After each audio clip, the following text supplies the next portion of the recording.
Bonjour, je m'appelle Monsieur Messambourg, Jean-Claude, et je suis affûteur professionnel. Donc je vais vous montrer, parce que je ne fais pas que des couteaux.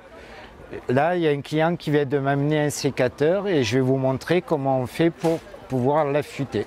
Voilà. On va le démonter parce qu'il y a un double tranchant. Ça me permet en même temps de le nettoyer parce que les outils sont un peu rouillés.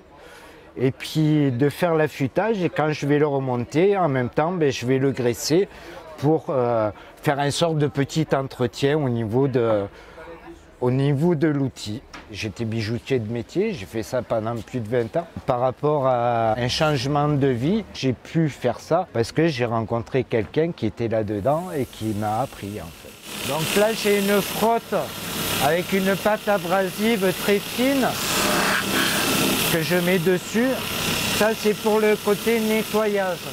Au niveau des lames, le travail est le même. On s'adapte déjà suivant le couteau, l'angle d'affûtage n'est pas le même, mais quand les gens l'utilisent, la durée de coupe est plus ou moins longue suivant la qualité de la lame. Mais après, au niveau du travail, que ce soit un inox ou un carbone, c'est quasiment pareil. Maintenant, je vais passer ici pour le côté affûtage.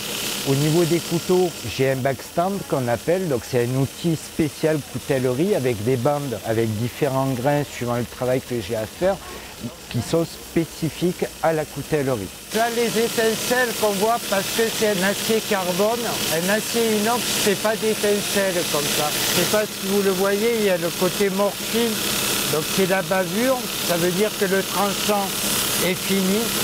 Et là, je repasse ici pour enlever la bavure. Ça m'est arrivé, oui, de me couper parce qu'on fait une bêtise et puis la lame se retourne contre vous. Bon, ça arrive malheureusement, pas souvent, mais ça arrive, oui. L'affûtage est fini, il n'y a plus qu'à remonter maintenant. Une fois que je le remonte, je fais un petit entretien, c'est-à-dire que je regraisse, on remonte. Et le client pourra travailler correctement maintenant. Des fois, il y a des gens qui m'amènent des outils que je ne connais pas. Je ne sais pas à quoi ça sert. Donc, des outils qui ont été des fois faits par des personnes, ils ont créé cet outil vraiment spécifique à leur métier, à eux. Et donc, c'est vrai que c'est de ce côté-là, oui, j'en apprends encore tous les jours. Oui. Bonjour. Bonjour. C'est un couteau? Oui, si vous voulez, oui. Vous me laissez une petite demi-heure, je vous affûte votre couteau, pas de problème. À tout à l'heure, messieurs, dames. Avec une fourgonnette, je vais vers les gens, donc les gens savent que je suis là. Pendant qu'ils font un tour sur le marché de leurs achats, moi, ça me permet de refaire les couteaux, les ciseaux, enfin ce qu'ils ont besoin d'affûter, et ils repartent avec. Si j'avais un local, il faudrait peut-être qu'en fonction du travail que j'ai, ils attendent quelques jours, donc ils sont obligés de revenir. Alors que là, on vient vers la personne, c'est une sorte de service à la personne, et c'est ce que les gens aiment justement. Ah oui, il y a eu un choc, mais là je vais vous la redresser, puis je vais vous refaire le fil avec la pointe, comme ça. Ouais. Je vois bien. Ouais. J'ai des clients réguliers depuis des années, que ce soit des Belges, des Allemands, de toute la France.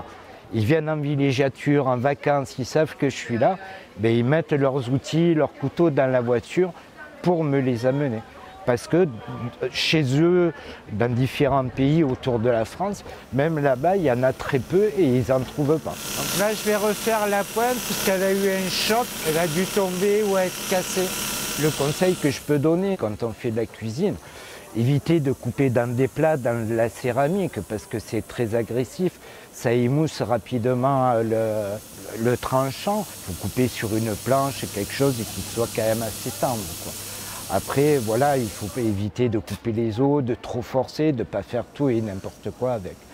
Si on fait ça, le tranchant va durer quand même un certain temps, quoi. Il n'y a pas de problème. Et voilà vos couteaux. Vous m'aviez laissé un sac, non? Je viens ici, on va dire régulièrement, enfin à chaque fois que j'ai besoin, je viens ici. Oui, je suis très content de son travail, sinon je ne viendrai pas. Voilà, le travail sur le marché est fini. Là, on va aller sur le château d'Arpaillargues, faire les couteaux du chef du château d'Arpaillargues, des cuisines d'Arpaillargues. Voilà, à tout à l'heure.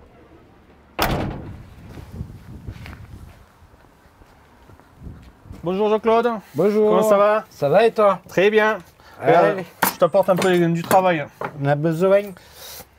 Celui-ci et celui-ci, c'est les priorités. Les Ceux-là, priorités, ouais. Je préfère faire appel à un professionnel car nous, on est professionnels mais de la cuisine. On a besoin de bons couteaux parce que c'est très important d'avoir des bons couteaux. Nous, on achète des pierres mais on ne sait pas faire. Donc, il vaut mieux appeler un professionnel qui, lui, va nous les faire exactement comme nous on les fait. Ça, c'est vraiment top. Je fais quand même pas mal de restaurants, mais quand on tombe sur des grands chefs comme ça, c'est vrai que c'est gratifiant et c'est ce que je veux cultiver dans l'avenir et continuer comme ça avec des grands chefs, des grands restaurants et puis après sur les marchés comme on a fait ce matin. Voilà. Regardez, ça c'est de la coupe.